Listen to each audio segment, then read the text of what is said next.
Halo anak-anak semua, pada kesempatan ini kita akan mempelajari teks laporan hasil observasi yang nantinya akan kita singkat menjadi teks LHO.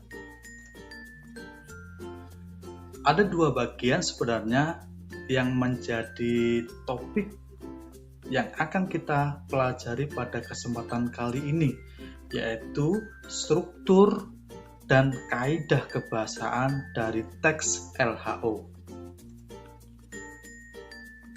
Tapi kita lihat dulu kompetensi dasarnya. Mengidentifikasi laporan hasil observasi yang dipresentasikan dengan lisan dan tulis, menganalisis isi dan aspek kebahasaan dari minimal 2 teks laporan hasil observasi. Oke anak-anak, kita masuk dulu ke bagian persepsi. Ketika pertama kali memasuki sekolah yang baru, kalau kalian dari SMP menuju ke jenjang SMA, tentu kalian akan mengikuti tahap pengenalan lingkungan sekolah. Pada saat itu, kalian akan diajak untuk mengamati dan mempelajari kondisi sekolah, mulai dari kelas, fasilitas, kurikulum, sistem penilaian, dan lain-lain. Nah, satu kata kuncinya yaitu mengamati. Ternyata kalian secara tidak sadar telah melakukan kegiatan observasi atau pengamatan. Oke, kita masuk ke pengertian dari teks LHO.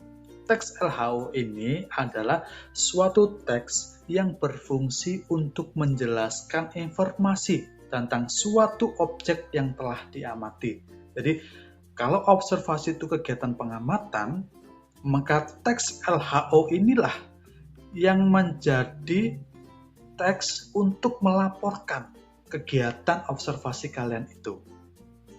Ada beberapa objek dari teks LHO. Misalnya, fenomena alam seperti hewan, tumbuhan, dan keadaan lingkungan, peristiwa budaya, misalnya bahasa, seni, adat, ada juga kondisi sosial seperti transportasi, hukum, dan pendidikan. Oke, kita akan masuk pembahasan struktur teks LHO. Di sini ada 3 bagian dari struktur teks LHO. Yang pertama ada pernyataan umum, kedua ada deskripsi bagian, dan ketiga ada deskripsi manfaat. Kita akan bahas satu persatu. Pernyataan umum. Pernyataan umum adalah kalimat-kalimat yang menggambarkan fenomena yang akan dipaparkan secara umum. Saya menggambarkan dalam pernyataan umum ini ada pemaparan hal-hal umum, kemudian sifatnya sebagai pengantar, dan biasanya ada di paragraf-paragraf awal. Oke, contoh misalnya, instrumen musik tradisional sangat banyak macamnya. Selain dibagi menurut sumber bunyinya, instrumen musik tradisional dapat dibedakan berdasarkan bentuknya, yakni sebagai berikut. Nah, jelas di paragraf ini merupakan pernyataan umum, terutama sifatnya sebagai pengantar.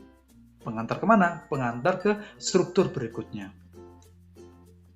Selanjutnya, deskripsi bagian.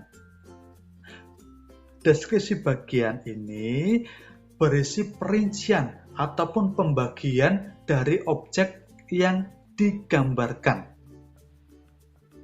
Ini sangat penting anak-anak karena di deskripsi bagian inilah kalian akan menuliskan semua yang telah kalian observasi, semua yang telah kalian amati, dan dituangkan di dalam teks bagian ini. Jadi hasil pengamatan kalian ini akan dituliskan pada bagian ini. Misalnya nih, alat musik tradisional dibagi berdasarkan bentuk dan bunyinya.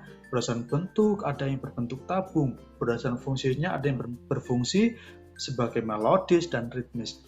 Misalnya kalian mengamati tentang instrumen alat musik tradisional.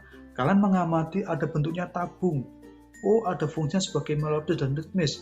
Nah, dalam deskripsi bagian, kalian akan menuliskan yang berbentuk tabung apa aja sih, kemudian yang fungsinya sebagai melodis apa aja, fungsinya sebagai ritmis apa saja. Jadi intinya pada deskripsi bagian ini, apa yang telah kalian observasi atau amati, semuanya akan dituangkan pada bagian ini.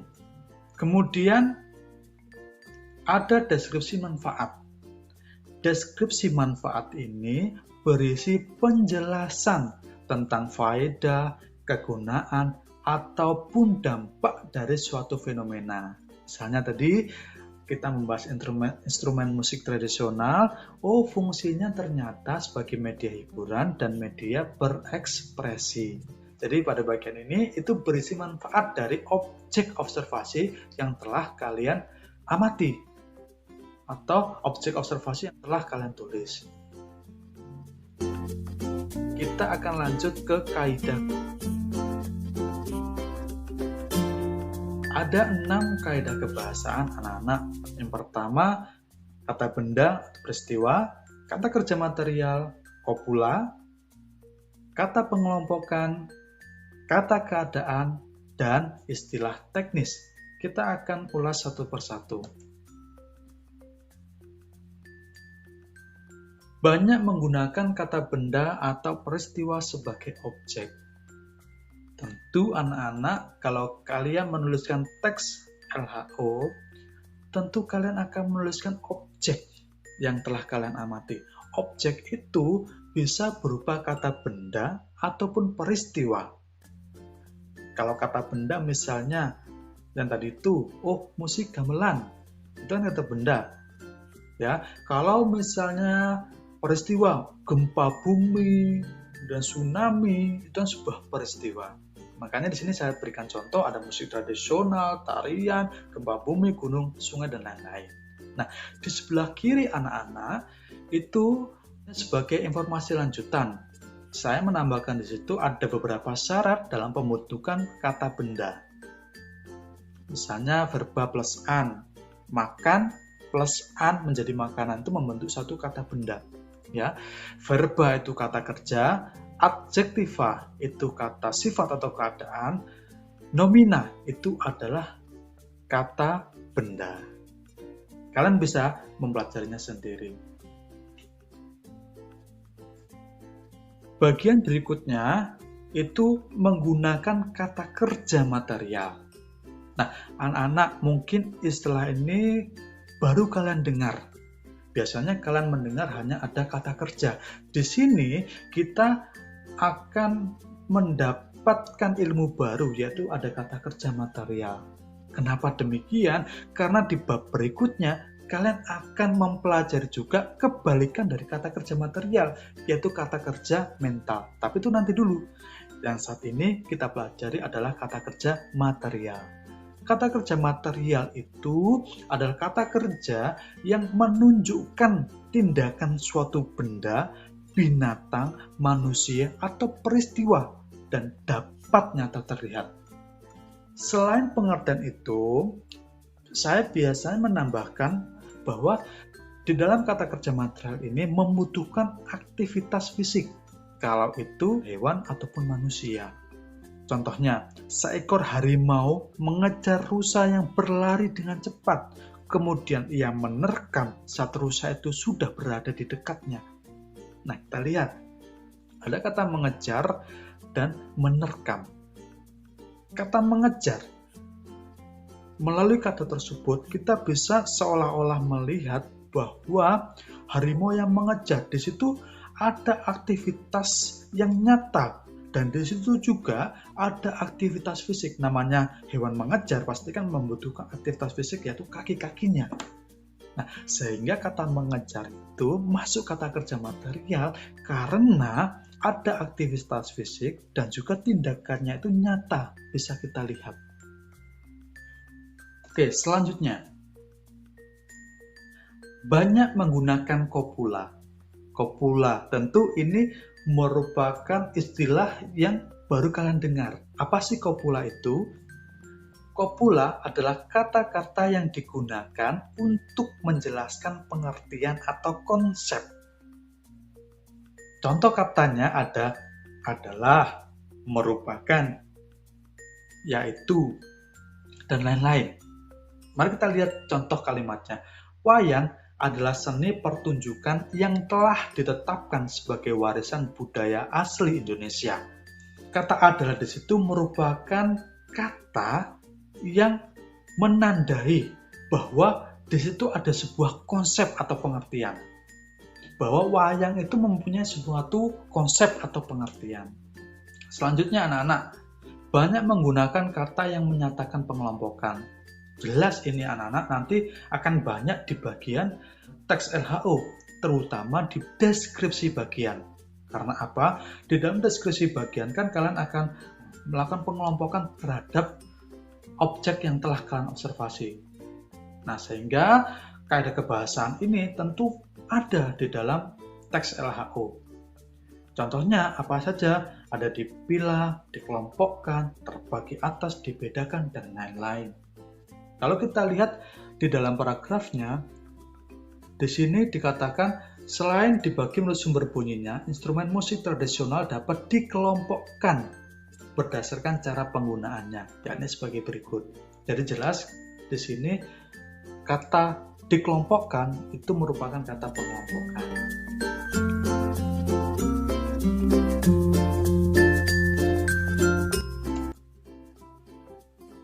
Banyak menggunakan kata yang menggambarkan atau bermakna keadaan. Contohnya, sungai di kota-kota besar sudah tercemar. Hal tersebut berdampak buruk bagi kesehatan. Kata tercemar ini merupakan kata yang menggambarkan keadaan. Tentu ya anak-anak, ketika kita melakukan observasi, kita akan melihat suatu kondisi atau keadaan dari objek yang kita amati. Sehingga kaidah kebahasaannya ya pasti ada kata yang menggambarkan suatu keadaan atau bermakna keadaan. Oke, lanjut. Banyak menggunakan kata atau istilah teknis. Nah, ini anak-anak. Istilah teknis adalah kata-kata yang memiliki makna khusus dalam satu bidang tertentu. Secara sederhana saya artikan begini. Namanya istilah berarti kata tersebut memiliki suatu makna atau pengertian yang kalau misalnya kalian buka di Kamus Besar Bahasa Indonesia, kata tersebut mempunyai definisi atau pengertian. Sedangkan teknis itu berhubungan dengan satu bidang tertentu. Contohnya ini di sini, dalam dunia pendidikan ada kurikulum, kognitif, semester, laboratorium, portofolio, dan lain sebagainya. Kata-kata ini, kalau kalian buka di Kamus Besar Bahasa Indonesia, pasti memiliki suatu makna. Nah, kalau kita lihat di sini, kata-kata itu memang mencakup atau termasuk dalam satu bidang, yaitu bidang pendidikan. Sehingga anak-anak, ketika kalian mau mencari istilah teknis di dalam LHO, kalian harus lihat dulu teks tersebut dalam bidang apa. Nah, kalian cari kata-kata yang ada di dalam isi teks yang berkaitan dengan bidang yang sedang dibahas dalam teks LHO tersebut. Ya, saya kira begitu anak-anak, ada 6 kaidah kebahasaan yang ada. Kemudian saya di sini ada latihan sederhana mengenai kaidah kebahasaan. Nah, anak-anak, di sini saya punya latihan tentang kaidah kebahasaan. Mari kita kerjakan bersama-sama. Coba sebutkan jenis kaidah-kaidah kebahasaan berdasarkan kata di bawah ini. Yang A ada kata gunung, B dibagi menjadi, C melempar, D ialah, E sepi. Coba kalian jawab terlebih dahulu.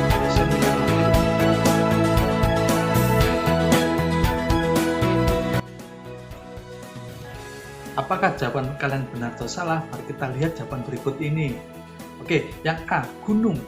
Gunung itu karena kata benda. Oh, termasuk kata benda atau peristiwa umum. Dibagi menjadi. Oh, ini merupakan kata pengelompokan. Kemudian melempar. Kata melempar karena di situ membutuhkan aktivitas fisik, kemudian dapat nyata terlihat, maka di sini termasuk kata kerja material. Kata ialah merupakan sebuah kopula atau yang menandai sebuah pengertian. Sepi, ini merupakan kata keadaan. Oke, selanjutnya kita akan mencoba latihan istilah teknis. Anak-anak, manakah istilah teknis yang termasuk dalam bidang pertanian? Di sini saya sediakan ada 4 kata: irigasi, urbanisasi, kredit, dan kompos. Mari kita bahas bersama-sama anak-anak. Kalau kita lihat pengertiannya, irigasi, pengaturan pembagian atau pengaliran air menurut sistem tertentu untuk sawah dan sebagainya. Urbanisasi, perpindahan penduduk dari desa ke kota besar. Kredit, pinjaman uang dengan pembayaran pengembalian secara mengangsur. Kompos, pupuk campuran yang terdiri atas bahan organik. Baik anak-anak, kita bisa lihat di sini ya, kata-kata irigasi, urbanisasi, kredit, kompos merupakan istilah karena mereka mempunyai pengertian atau makna tertentu. Nah, sekarang untuk teknisnya, kira-kira mereka masuk di bidang mana? Kita lihat, irigasi masukkah ke bidang pertanian? Betul, masuk ke bagian bidang pertanian. Urbanisasi, apakah masuk? Tentu tidak. Kredit? Tentu tidak, karena mungkin ini masuk ke bagian ekonomi. Sedangkan kompos, apakah masuk? Ya, masuk. Jadi, kalian sudah paham bahwa istilah teknis itu katanya mempunyai sebuah pengertian yang masuk pada bidang tertentu. Di sini di bidang pertanian. Oke anak-anak, saya kira itu pembahasan mengenai struktur dan kaidah kebahasaan. Oke, saya kira itu anak-anak materi yang bisa saya sampaikan. Selanjutnya